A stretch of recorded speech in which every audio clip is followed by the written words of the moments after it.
So sorry to interrupt this beautiful music and this cocktail hour, but we're going to talk about ceramic and one of my favorite topic, the Sèvres porcelain.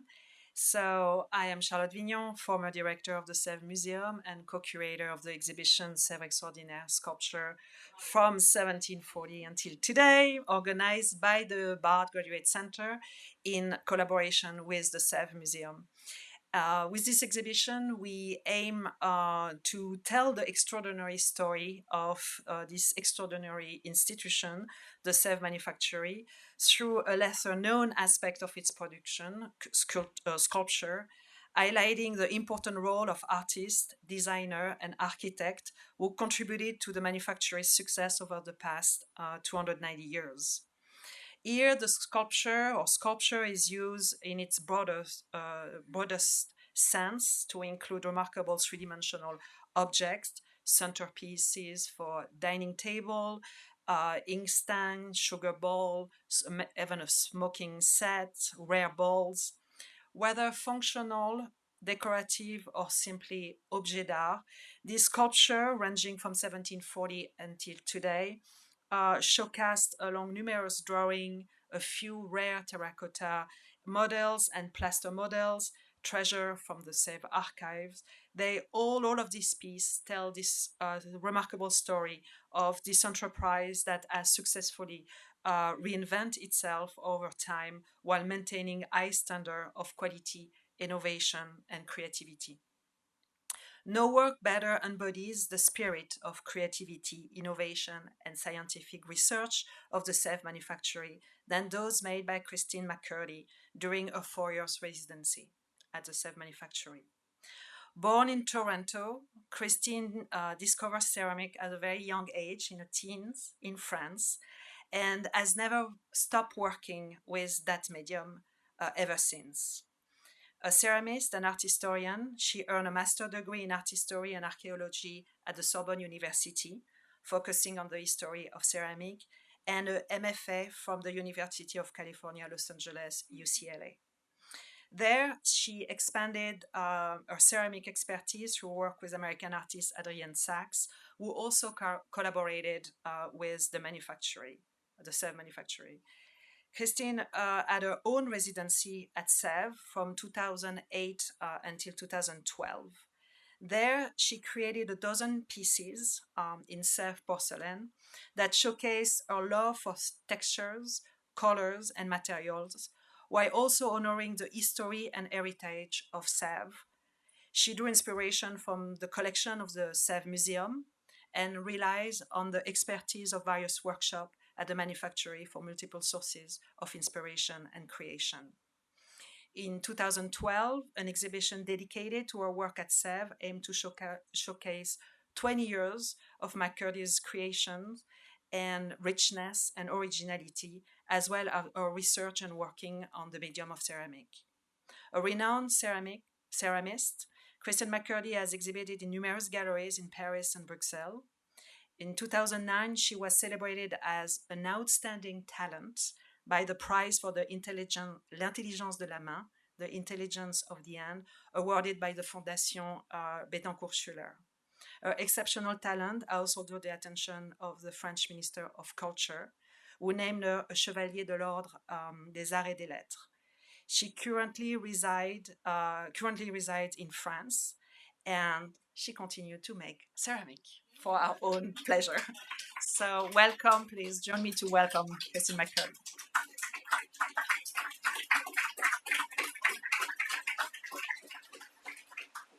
Good evening, and thank you for that introduction. I might repeat a few of those elements along the way, but tonight I'm going to speak about that residency that lasted for 4 years.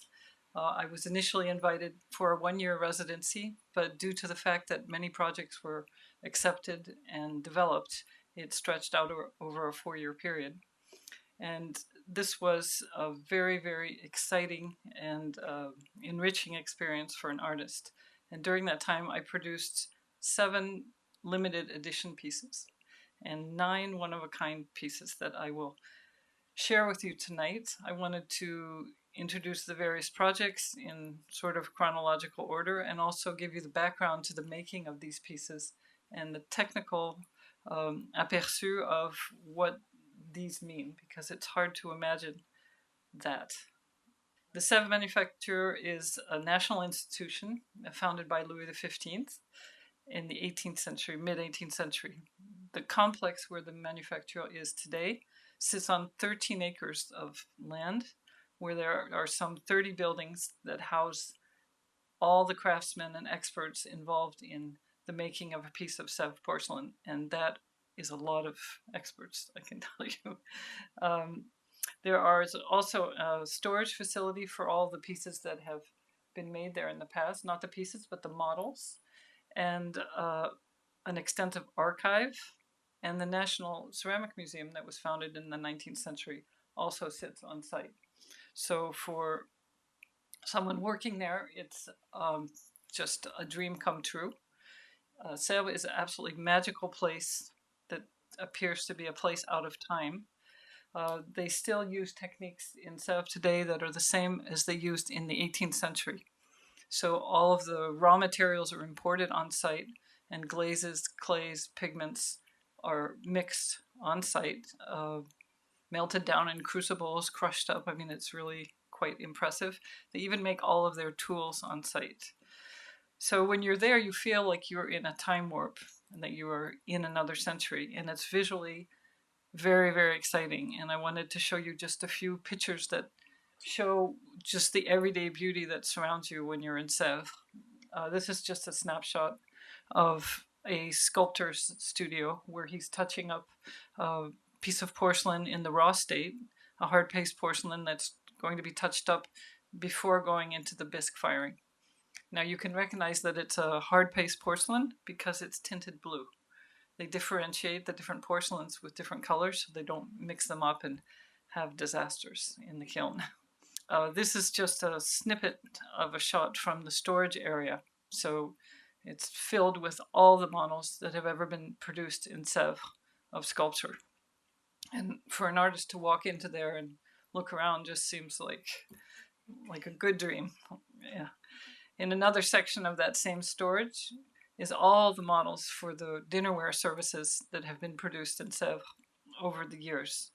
And table services there were, given that almost all kings and heads of state ordered their own porcelain service, and sometimes more than one service. And an individual service might consist of hundreds of pieces. So there are many, many beautiful models. When I was there was Nicolas Sarkozy was the president, and his wife Carla Bruni was having a service made in her honor, or for her, that was on designs of an artist friend of hers. And it occupied a lot of space, which was somewhat irritating. But in any case, here's an image of the slip casting room in Sèvres, one of them, for large slip cast pieces. Now, the reason this has such high ceilings is because a slip cast mold for a large item filled with slip casting clay can weigh hundreds and hundreds of pounds. So you need the pulleys in the galleries to lift up those molds in order to empty them out once they've been filled up. There are many rooms like this at Sèvres, so just showing you a few. This is the room called the Magot, which is the treasure house, the storage house for all the molds of the pieces that have been produced in Sèvres in the past. There are today at least 100,000 molds that are housed on site. So there's a little background about the visuals of Sèvres. I wanted to mention that the Sèvres manufacture was not an unknown entity to me when I received the invitation. I had in fact learned to throw when I was 15 years old with a thrower from the Manufacture de Sèvres. And he not only taught me to throw, but he took me to the manufacture and took me around on a tour and showed me this magical place. So I already had that in my imagination with me when I was young. And then later in graduate school, as Charlotte mentioned, I studied at UCLA under Adrian Sachs, an American ceramic artist who is known for his inspiration of 18th century European porcelain. And he had just returned from his residency at Sèvres and came back with all kinds of stories and enthusiasm. So I had that in my sights as well.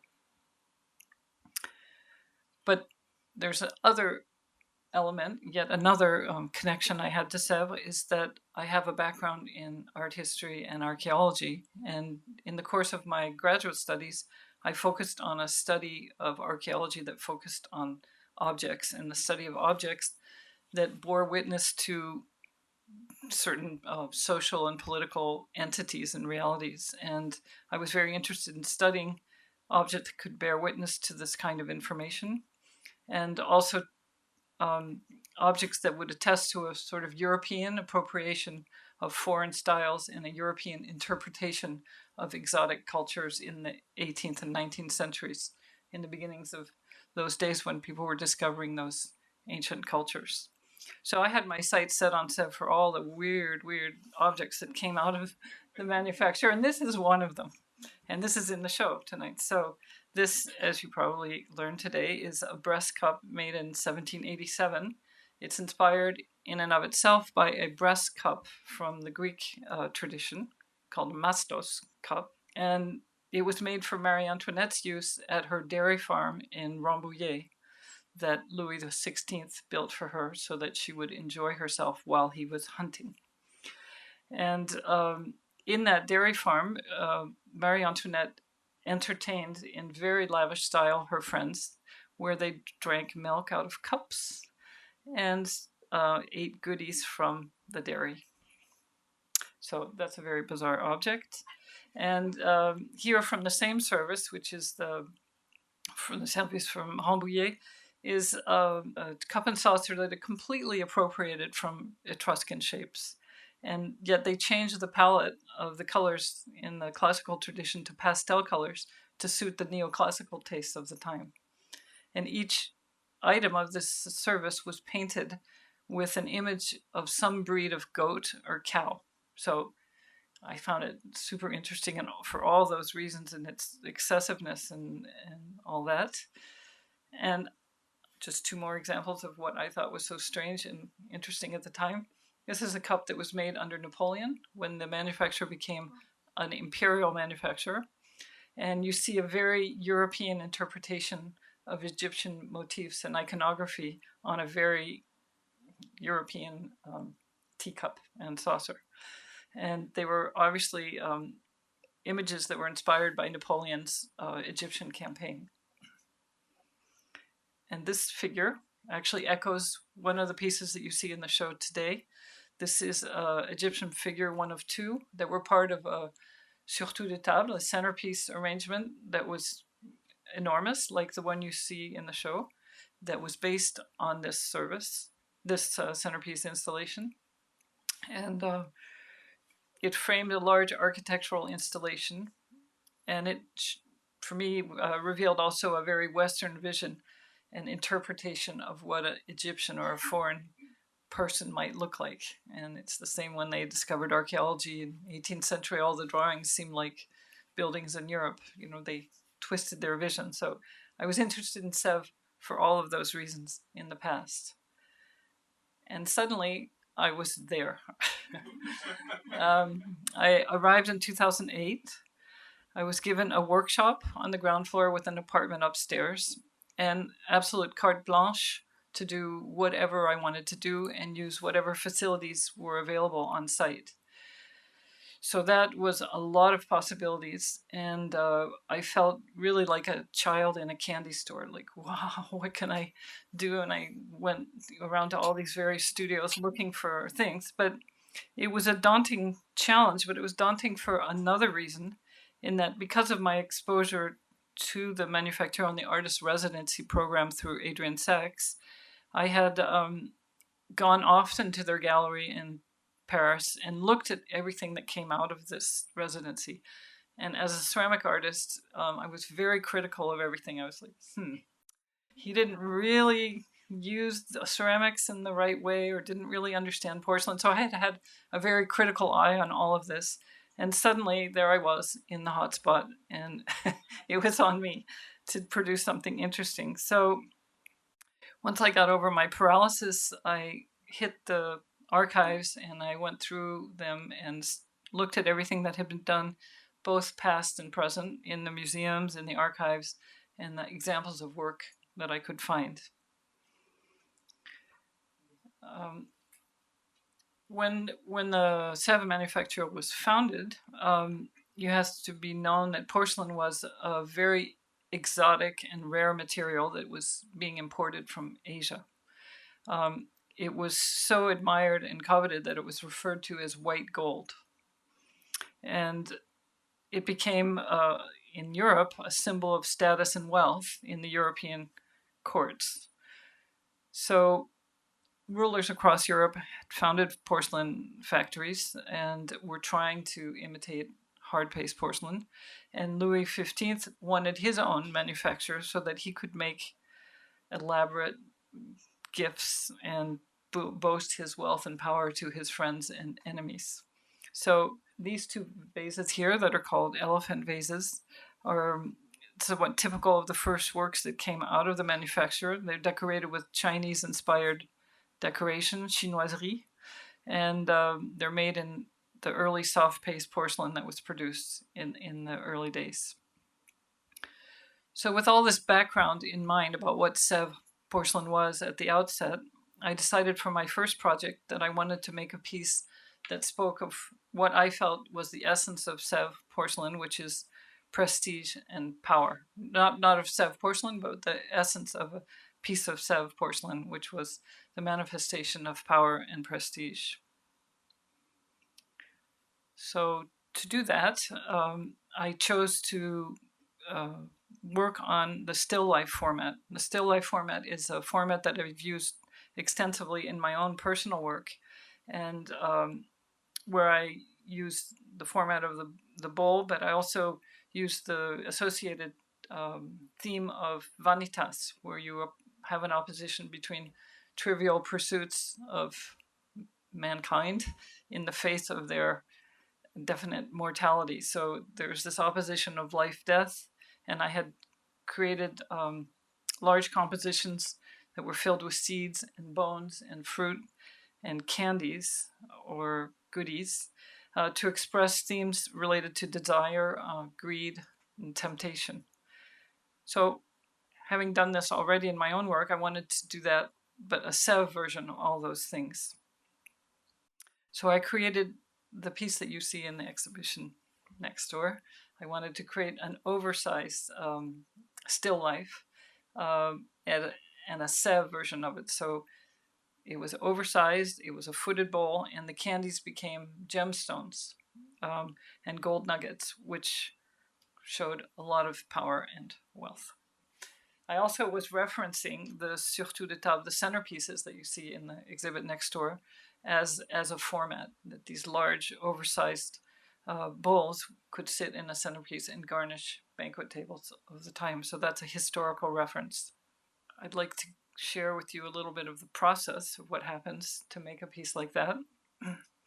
I began in my studio by making wheel-thrown prototypes of the foot and the base, the foot and the bowl, excuse me, and worked out a number of examples, and then modeled the elements that were going to be put into that footed bowl. For me, this was an entirely new way of working. I had always made one-of-a-kind pieces, never repeated a single piece twice. So the idea that I would make a model and someone would multiply it was new and interesting. And so I went about doing that. And then it had to be thrown. So this piece was thrown with hard paste porcelain. And hard paste porcelain, which is true porcelain, is made up of very high content of kaolin, which gives it its beautiful whiteness and purity. But kaolin is not plastic, and it's extremely difficult to throw. So Sèvres throwers, they do not throw it all the same way that I do. They throw very thickly, a huge piece of clay, throw it very thick, and then they dry it very, very slowly over time, and then trim the piece down to the final profile when it's almost dry. They use ribs as templates that establish the final profile. Now, what's also extraordinary to note is that this clay, this hard paste porcelain, shrinks 20%. That's huge. And because it shrinks 20%, there's an enormous potential for it to crack in the drying process. So we would dry it in oak cabinets, close the doors, and look every day and hope that a little teeny hairline crack wouldn't appear, which it did. And so there's always a lot of loss at the early stage in the drying. And that's the reason for which they throw it thickly and then trim it back thin, because were they to make something with the right thickness, it would crack immediately. So the thickness enables something to resist that cracking. So this bowl, for the footed bowl that you see next door, it was 21 inches in diameter in the finished piece. So in the raw state, it was 25 inches in diameter. And it took about 45 pounds of clay for the bowl, just the bowl part. That's my thrower friend. We became very close over that time because he threw a lot of things for me. And here he is measuring this one, or perhaps a prototype that gives an idea of how they work. And here shows some of the prototypes being worked on. We threw the bowl and then the foot and the little ring in between the two separately, and then joined them after they were dried and fired. And the final assemblage of the footed bowl happens after the piece was glazed in the metal studio. My motivation for this piece, in fact, and the choice of having gemstones, was that I wanted to demonstrate the extraordinary quality of Sèvres porcelain. And Sèvres has a beauty that's due to the fact that the glazes, the light passes through glazes and reverberates off the whiteness of the clay and gives a luminosity that you don't get with earthenware or with any other material. And I wanted to make this work and show this. In my early days, I had worked in porcelain, so I knew about porcelain. And so that was my mission, to make these gemstones and not only talk about power and prestige, but also to evoke the absolute beauty of this material.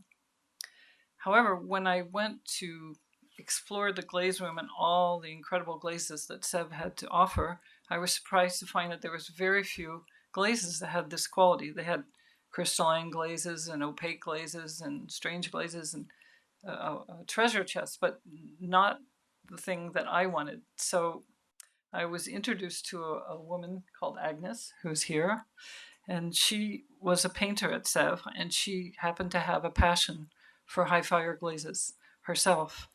So she assisted me in developing a series of glazes with gem-like qualities, and we worked on that extensively together for at least a year. And here we are in her studio where she works, and she always had an apprentice in the back there that she trained over a 3-year period before that painter could become part of the team.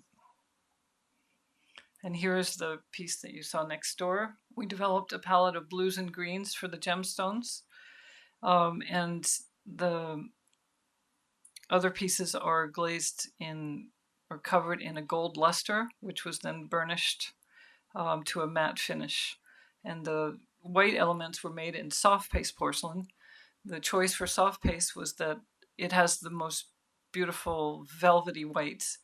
I tried glazed hard paste and it looked boring. It wasn't what I wanted, so I mixed clays. The base is hard paste and the elements inside, the white ones, are soft paste, unglazed and polished. We also developed the satin glaze for the base, because as for the transparent glazes, there were no satin glazes at Sèvres, and I certainly didn't want a shiny base nor a matte glaze. So we developed 3 satin glazes in white, in beige, and in gray. I settled on this grayish brown color that they call taupe, which is like a mole, I think. And we were very pleased with our decision. And then the production team came back and said, problem with this, because that pigment is made out of uranium.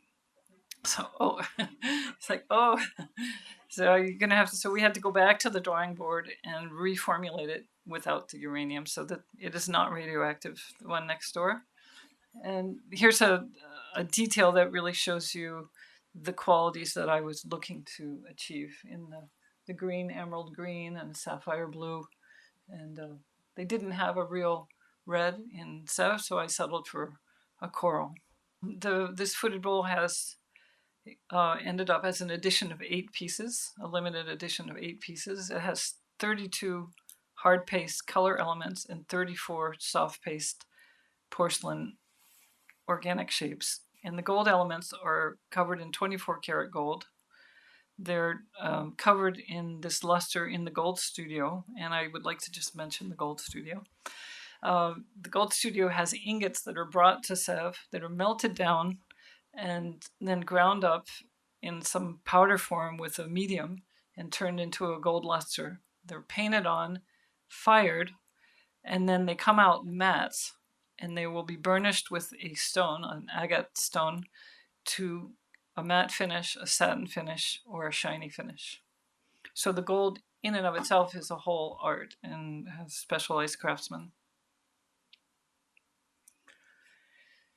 So once that piece was done, another project ensued based on that research. I wanted to use the fruit of that research, so I revisited another format that I'd used in my own personal work, which was that of the mortar and pestle. This is an old piece from 2001, I think, but where I used the mortar and pestle as an expression of power and dominance. So that fit perfectly with my theme. And I decided to make a mortar and pestle in Sèvres style. And so I created a series of one-of-a-kind pieces that were oversized gem-like mortars. And each one was glazed with a different green or blue taken from the palette that we had developed for the footed bowl. And the pestle was covered in 24 karat brushed gold.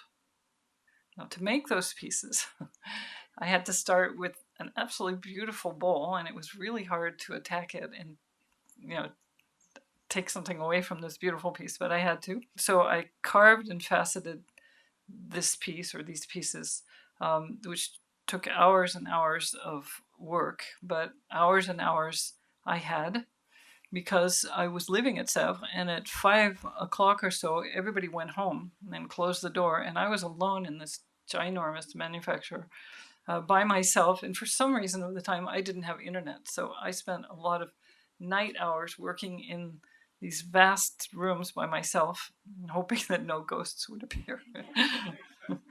and so I worked on these, and I made 9 of these in different colors. Only 5 survived for the same reason that I mentioned before, is that it's such a thick section that it's inevitable that some of them would be lost to cracking, and they were. But we got a few out, 5 in particular, all different sizes, and they were all one of a kind. And this green one is in the Sèvres Museum now, and this is sort of a dark sapphire blue. And there are a few others that I don't have photographs of. And then this piece came about because the directors were quite upset with me because I wasn't using the Bleu de Sèvres. It's like, why aren't you using our Bleu de Sèvres? And I don't really like your Bleu de Sèvres. Sorry, it doesn't have any transparency. It's a royal blue. It's beautiful, but it doesn't have that gem-like quality that I like so much. So I found a way to use it to please the powers that be, and I used it on the inside of a bowl and set off this blue with the gold of the pestle and glazed the outside with the satin white that I had developed for the footed bowl. And that was a one-of-a-kind piece. The last and final use of this glaze research that I did was this unlimited series of 3 little rocks called rocks. And they each one uses a color that was developed for that initial project. And I am very proud to say that this whole palette of blues and greens exists in Sèvres today with the name of McKirdy palette. So the motivation behind my projects, all of them pretty much, was the desire to take advantage of all the incredible, exceptional glazes that exist in Sèvres and the porcelain material. So for my second project, I set my sights on this bleu céleste, this celestial blue, which is used often as a background color in soft paste porcelain. It's a fickle glaze, very difficult to use, but very beautiful. And I wanted to take it and use it in some form of contemporary expression. So my next piece was this piece, where I had a plaque about 3 feet long, where these organic elements that I had modeled were placed on it, and they were polished soft paste porcelain, and the whiteness of the soft paste set off the celestial blue, which was my intention. And also I was very much interested in the reflection in the surface that was created between the two parts. And here is a little detail where you kind of see that reflection. So I mentioned that Sèvres is a place out of time. It's also a place where time doesn't count, so you cannot be in a hurry. And it doesn't count because everything that is done there has got to be perfect. So anything short of perfection is abandoned and will never see the light of day unless it's absolutely perfect, which is why there's so much loss involved. But it also means that everything takes just forever. And so after my first two projects, I had been at Sèvres for about 2 years. And I had spent an awful lot of time with Agnes in her studio, her painting studio. And the net result of that is I developed a taste for painted decoration, which is something I never thought I would, and came to really appreciate it. I also appreciated the incredible technical skill that was involved because I watched her train her apprentice in the back of the room and saw the exercises every day, and it was just astounded me. So Agnes was working on my glazes, but she became, while I was there, the head painter at Sèvres. And she had a passion for 18th century decoration. And her passion for decoration was contagious. And she shared that with me. And together we spent a lot of time, we became friends, obviously, and spent a lot of time in the archives looking for new, beautiful things and in the museum. And we discovered a whole series archive of watercolors from the 18th century that were projects for new decorations. And I just fell in love with these things. And so for my next project, I asked her, well, would it be possible if you would paint on my pieces? She's like, well, yeah, sure. I'm like, whoa. So my next piece, I imagined it using 5 organic pieces from the last project. And I placed these pieces on a glazed base, and I wanted each one of them to have a different personality. So I asked her to create different decorations, and I entitled this piece Family. I chose all kinds of different decorative motifs. I scoured the archives, the museums, everything I could find to find what I thought were the most beautiful elements. And I asked her to create 5 different compositions using these elements. They were taken from various sources. Like here is this ribbons. I wanted to use these ribbons. I also wanted to use this grotesque kind of decoration that you see on the yellow part for another piece. It was very hard to narrow it down to what was the most beautiful, but I had to. And I also wanted to use this very, very iconic string of pearls that you see in this beautiful watercolor. And here on the next image, you see that painted version of one of the pieces that combines the string of pearls and the blue ribbon. I also wanted to use this motif, which is called a peignet. It's a comb decoration, which is very common on Sèvres things.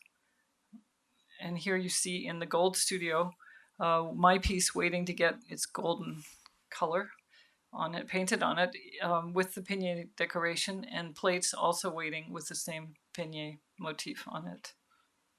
Paying tribute to Madame de Pompadour, I included the famous roses and garlands. And here I'd like to take a moment to speak about technique, because it's really hard to imagine just how impressive the technical skills are in these painted pieces. There are different temperature firings for each color. Some colors have to be fired several times. So in the making of a piece, here you have the steps. You'll start with glazing the piece in a transparent glaze, putting on a colored ground, decorating it, firing it several times with that decoration, and then afterwards you'll have the gold firing. So greens, for instance, change color with each successive firing. So they'll tone up a green to have it be very garish, but they know that after 4 firings, that green will be exactly what they want it to be. So here you see it in the raw state and the fired state. And this is not a very good photograph, but the pinks, the roses, are made out of gold. It's a color that's made from gold and has to be fired multiple times in order to get the depth that you want in a rose. And so here you see it in the raw state and partially fired there. For some of the pieces, I took composition directly from an existing model. This is an 18th century cup that I thought was just exquisite. And here it exists on the piece painted, where you see the various tonalities of green and the relief feather pattern that's been painted in 24 karat gold.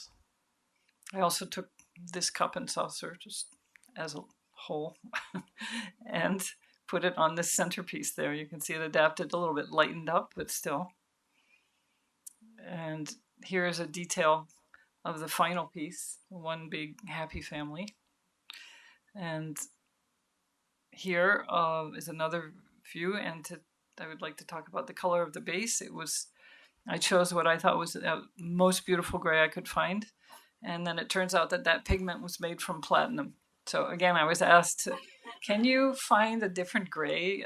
This is too expensive. And I'm like, but it's the most beautiful. And they're like, okay. So I got my way, and it is made with that, and I was allowed to use it. And this is the finished piece family. It's 5 painted elements on a glazed soft gray plaque. And it's edged with gold pattern and mounted on bronze feet. And that was done in an edition of 5. In everything that I did at Sèvres, it seemed that one thing led to the next. But here, this next piece came from the fact that I had been extremely frustrated in my narrowing down of beautiful decorative motifs in the last piece, because there were so many compositions that were inspired by textiles in the repertoire. And I thought they were absolutely beautiful, but I couldn't integrate them into my family because they would have been so out of character. So I decided to do a new project using these patterns. And for this next piece, I imagined just a couple, and a royal couple at that. And Agnes and I went back to work finding various things that we can compose and recompose, taken from different parts. And this is how it works out. The composition is first developed on the piece that's been glazed prior to that. It's adjusted, and then they photograph it, erase it, and then she'll work from the photograph to follow where she's going. So you see there's the photograph of what she had designed, but this is a piece in the raw state where the roses are still black and unfired. And there is a detail of the fired roses. On the flip side, I'm showing you this because just under that hole is the signature of the painter. And each painter will sign a piece. Even if there's 2, 3 painters, they'll all sign a piece. And so the identity of the painter is recognized and contributes to the value of the piece. And painters have reputations just like the artists in residence or other artists. And since I love this piece, I'm sharing a few details. There's one angle, and that other sort of like a male and female, obviously. I wanted to also use these pom-poms, or this gilded bronze ormolu that is so typical of Sèvres ware, because it was a royal piece after all, and I thought that would be appropriate. So, and also because there was a bit of a princess in the pea element to my concept, I placed this royal couple on a soft paste porcelain pillow, and garnished it with gold pom-poms in each corner. And that is the finished piece. And that was a piece entitled Boudoir, and it was made in an edition of 5. And that's just another image. Another Sèvres tradition that I wanted to use. This is a decorative format where they'll frame scenes in what is called a cartouche to frame certain decorative compositions. And these decorative compositions depict some images of nature, of mythology, pastoral scenes, military scenes. And often these scenes reflect political and cultural norms of the day, social realities. And on the reverse side of these scenes that are painted, you'll have these little compositions, iconographical compositions called trophies, which relate to the subject on the flip side. So this was this format, this model I wanted to use. These compositions that they do on the flip side relate to activities or pastimes. They speak of aristocratic society at the time, of themes of nature, femininity, or masculinity, power, or whatever. So I wanted to take this model and make a piece that spoke of my world and my time. So I imagined my next piece, which was entitled Bone.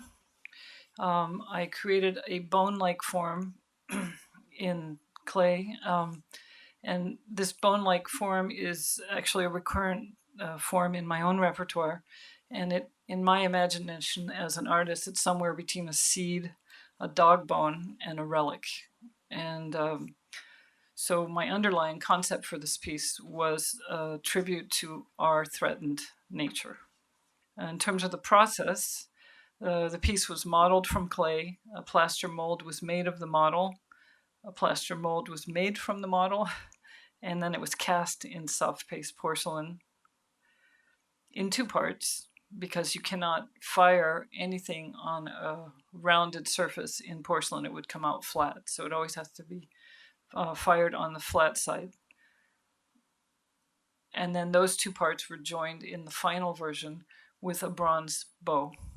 I love this image in the sculptor's studio, working out the bronze bow with my little milk can. There was a bow that I was playing around with, and he did a bow that was a bit over the top, but still, I shortened it. It was a bit exaggerated, but the bow was there to hold the 2 parts together, but it also gave a certain stability to the finished piece, so it doesn't just roll around. And therefore, I went back to my research and looked for images of nature everywhere I could find them in the Sèvres repertoire of plants and birds and animals.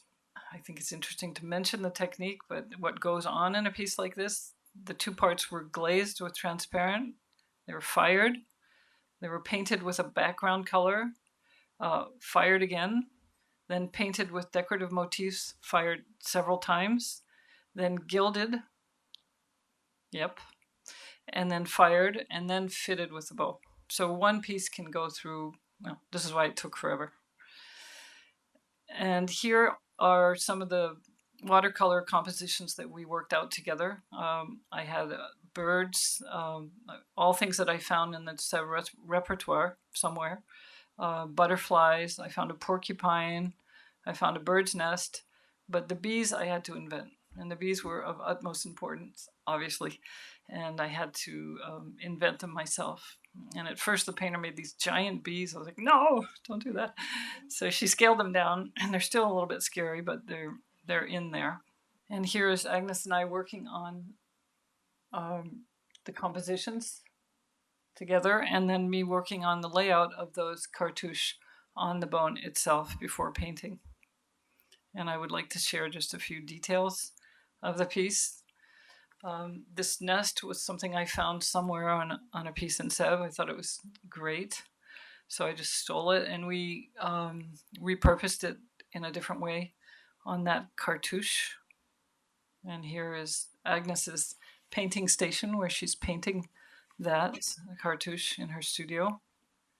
Here's a butterfly, and you see the little nest of birds below.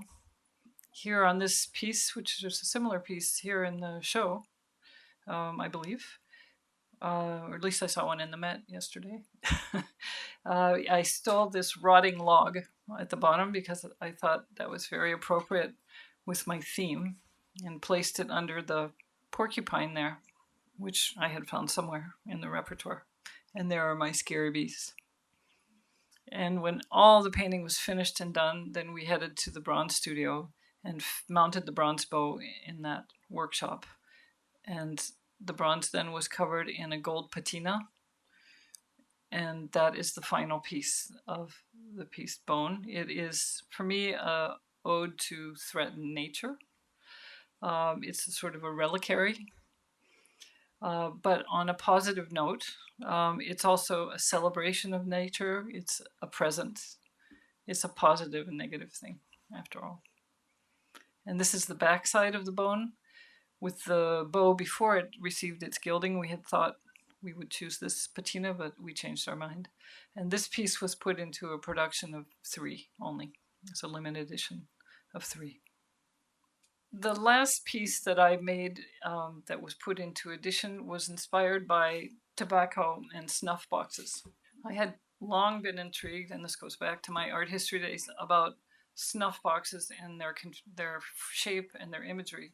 And they're often in the shape of shells. There's languishing women. There's a lot of dogs. There's lovers. There's putti. And I thought, well, this is strange. There's got to be something here that has to do with sex. And so I suspected that. And while I was working and doing my research, I did come across some text that validated that idea that I had. And in fact, it would seem that a suitor would offer a snuff box of this order to somebody with whom he would like to have a romance, and the acceptance of that object would be an invitation to have an adventure. So I thought that was kind of cool, and I wanted to make an oversized snuff box, and I created a sculpture in the shape of a cloud, which was molded in 2 parts. And here we are in the casting studio, casting 1/2 at a time. You see the color of the porcelain there is pink. That's because it's soft paste porcelain. The blue is hard paste and pink is soft paste. And here in the plaster studio, they're touching up the plaster model. I also created a recessed area and placed a seed-like form or bone-like form. It comes up again and again, despite myself. And set it in that area inside the cloud. For the color choice, I chose to leave the outside as a non-unglazed, polished, soft paste porcelain, but the inside I chose a very sensual pink ground. And of course I was referencing Madame de Pompadour, who was Louis XV's favorite mistress, and who was a very active patron at Sèvres, and her favorite color was pink and roses. And the color Rose Pompadour was used widely at Sèvres. Next to it, you see the Rose Pompadour. I didn't use that because it's too garish for my purposes, but I did use pink as a reference to her and to a certain sensuality. Inside the recessed area, I painted an image of clouds or sometimes roots-like forms in a camailleux of pink.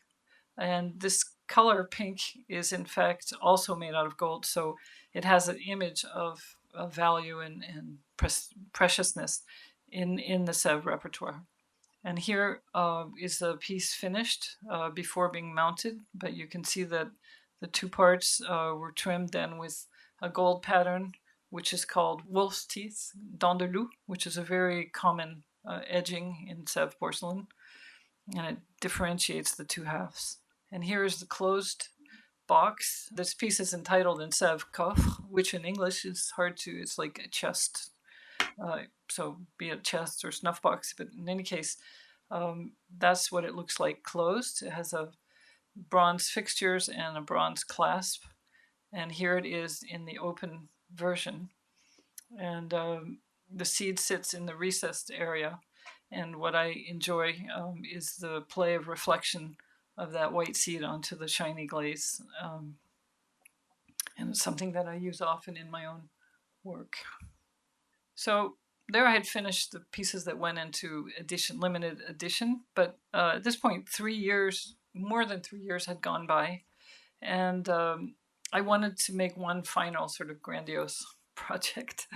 So I decided to make a large centerpiece based on referencing the idea of the centerpiece, and with the subject dealing with gourmandise, I think you say, and excess.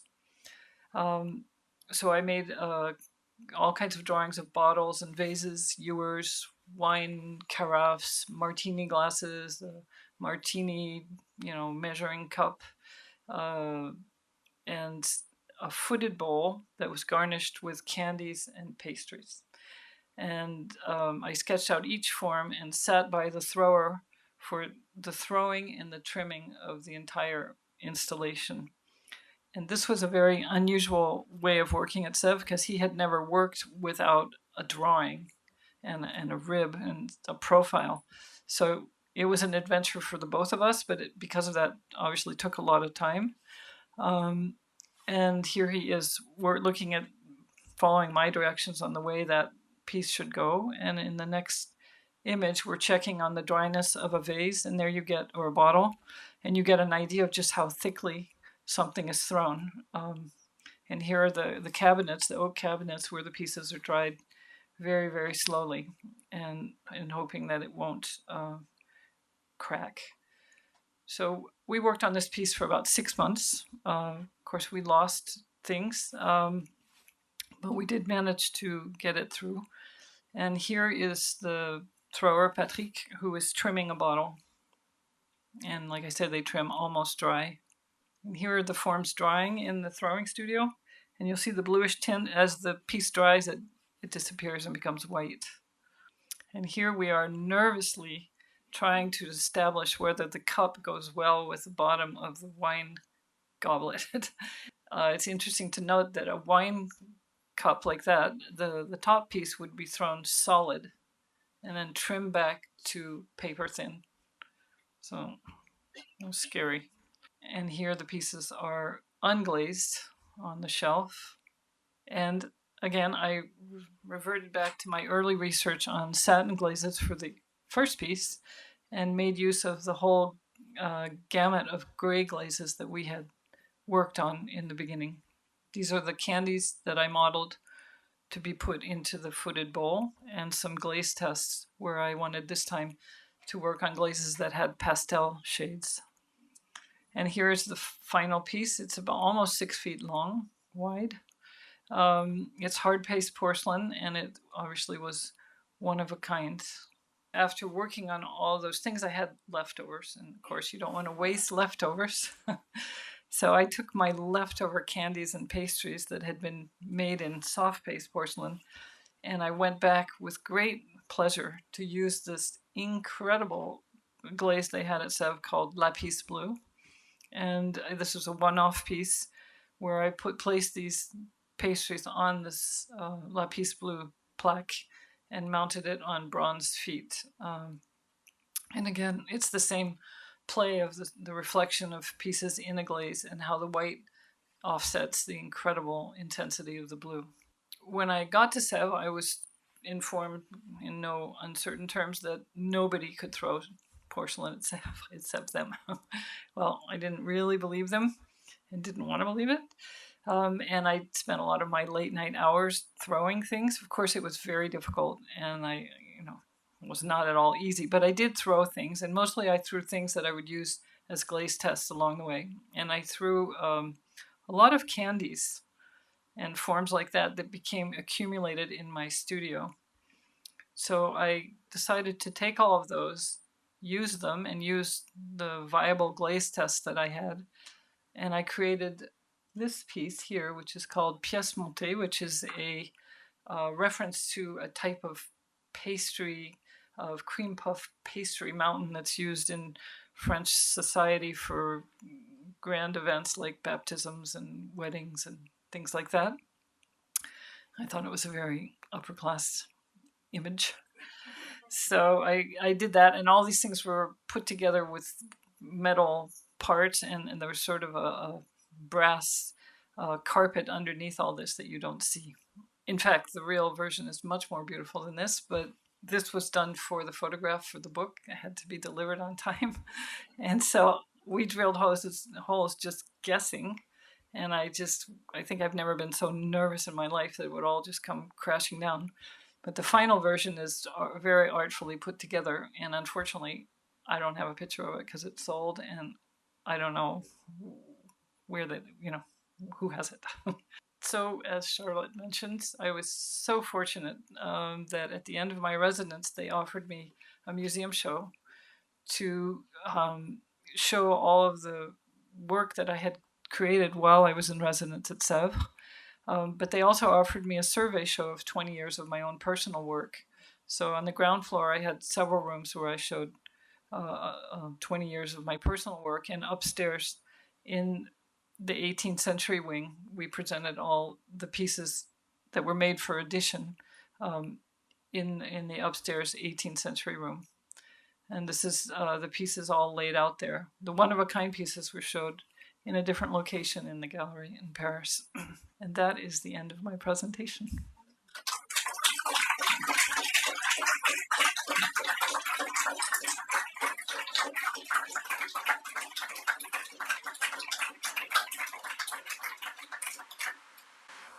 We have one here. Curious, how do they decide if an edition is a limit of 3, 5? Do you decide that? No, it was the director of production that decided that. And I think they decided based on their enthusiasm for the project, but also on the cost, because you notice the bone is 3. The cloud, I think, the cloud is 3 or 5, I don't remember. But those were very, very expensive to make and very time consuming. So they're not going to make many of those.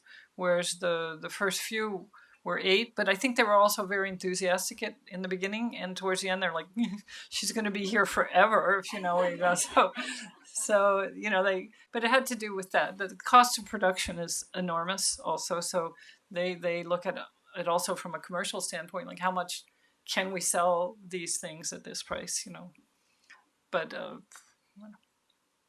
Great. Any other questions? Claude. Could you go to the second to the last slide? It's the facade. Of whom is the bronze figure on the right? Bernard Palissy, who is a Renaissance ceramic artist, Yes. 16th century. Palissy where? Yeah. Bernard, yeah. Thank you.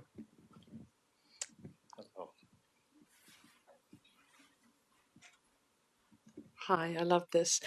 Do you retain control? I mean, if they want to do more editions, do they come to you?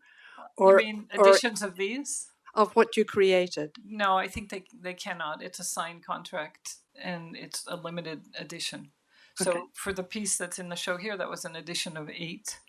The second one was also an edition of 8, but the family was 5. It sort of depended. So whatever work you do there belongs to them? No, what happened, actually how it works out is that there's the edition that's numbered, but then I get an artist proof and there is a museum proof. The museum doesn't receive all the time an edition. Well, it's in my contract. But that's your very nice.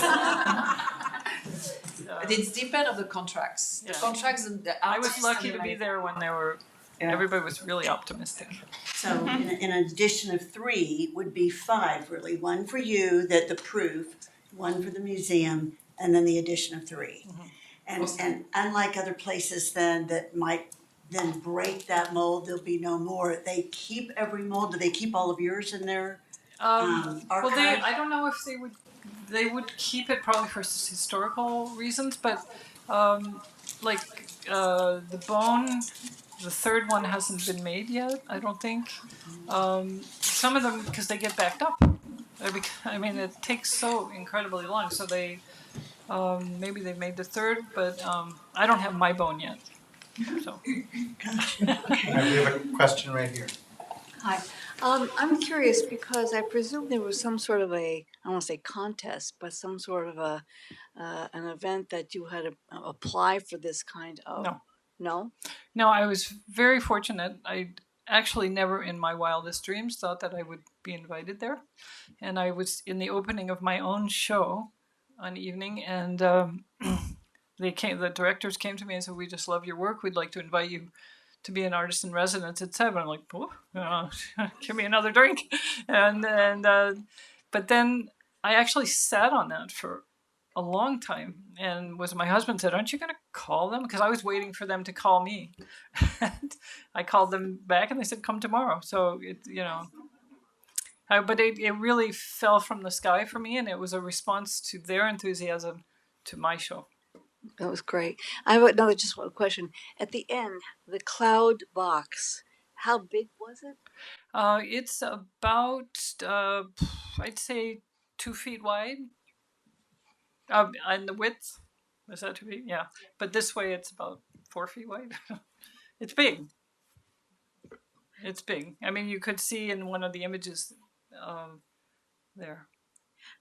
Sèvres, collectors of Sèvres porcelain are one of the main customers, but collectors of contemporary art, I have many people in contemporary art that have bought my work and have it in their collection.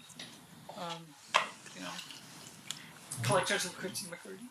We have a question right here. Thank you very much for this. I wonder, what was your inspiration to create the cloud formation for the box? I'm not really. I think it was just a great shape for a snuff box, but it's also sort of an ethereal form that suggests all kinds of things, and maybe somewhere in there it's a reliquary as well, and so it's I don't know. I didn't actually ask myself too many questions about that. It just seemed like that's what it had to be. Yeah.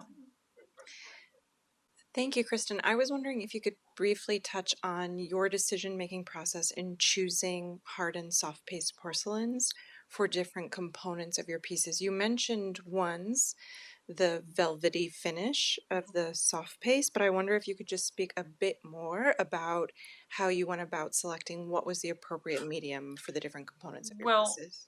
For the first one, it was obvious because I wanted that incredible quality of transparency in porcelain you will only get with hard paste porcelain. You won't get it with any other material. But then the subsequent projects, I chose soft paste because the glazes like celestial blue or lapis blue can only be done they can't be done on hard paste porcelain. And then the painting in Sèvres, the painted things in Sèvres are much more beautiful on soft paste porcelain. It's it's something you'd have to look at and see, but it's something you get to feel. And I was much more sensitive to the beauty of soft paste porcelain than I was to hard paste porcelain.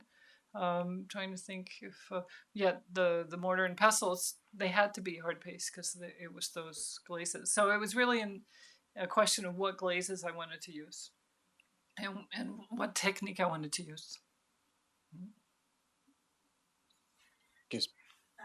You had mentioned that you were forbidden to throw. They didn't want you on the wheel. Well, they didn't think I could. Right. Yeah. But so for the rest of the process, when you're down to sanding and polishing, and were you able to then engage again in your pieces and finishing them, or were there different artisans that finished the whole mortar process? and pestles I did entire. I didn't throw the initial bowl because that's a huge piece of clay and I'm not that strong. Right. But I did all the carving myself. Nobody touched that one. Oh, that's wonderful. And you said in the beginning when you had the little footed bowl with the gems and looked like candies that you couldn't do red, but at the last one that you had, it almost looked like there were several pieces of red. The last one? The last bowl that you did that had the different and the gigantic. Was in one of the last pictures that you had. It looked like a couple of the pieces were really red. They weren't. They weren't. No. Okay. Okay. Because the only red you'll get in high fire would be a copper red, and that has a Asian aspect to it. It's like Chinese porcelain. If there were reds or pinks, there was some Bordeaux like colors in there, but not red. And I red is a color I use in my work for very specific purposes, like the cherry on top and all this. And I wanted a red, but the coral worked out just fine. Yeah. Yeah, I was wondering if how your residency in Sèvres impacted your post residency. I don't see this. Sorry. Okay. How it impacted my work? Yeah. A lot. It actually, I had never, like I said, I had never worked with somebody working for me before. Everything I did was one of a kind. There was just one of each thing. So the idea that I could work in multiples, I worked since in making forms that I then made a plaster mold of and then produced it more than once for large things, not for little things like that. But I think the most important thing is that the act of modeling something rather than coil building it the way I used to, and modeling those large pieces like the cloud or the bone, freed up my in my mind that I could actually just do just anything I wanted to, and so it was a liberating experience. Yeah. I have 3 questions. What is the temperature difference between the soft and the hard paste porcelain? The soft paste porcelain is about 1260, and 12 paste porcelain will slump. It needs to be held up. It's very difficult. It's like almost like glass. And then the hard paste porcelain is 1300 to 1320, but at Sèvres they actually do a range from 1280 to 1320. And then the firing, the kilns that they use, are they like oxidation kilns they use, or gas? And I was thinking about that today. They do have electric kilns. That's not very 18th century, but No. they have electric kilns for some bisque firing, but the glaze firing is gas reduction, gas firing. They have wood fire kilns that they light a few times a year, but it was not something I wanted to do. It's too uncertain. And if you could you have used like say a mold for a spout or a handle from their archive? Absolutely. That's one of the slides I took out, but I was going to show you all the myriad of spouts and incredible things that you could use.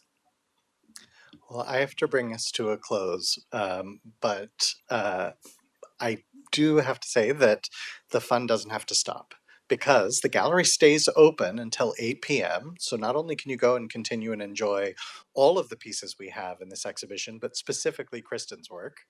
And also, if you want to take this fun home with you, the catalog is on sale right outside, and it is monumental and brilliant. But for now, please join me in thanking Kristin McKirdy. Thank you.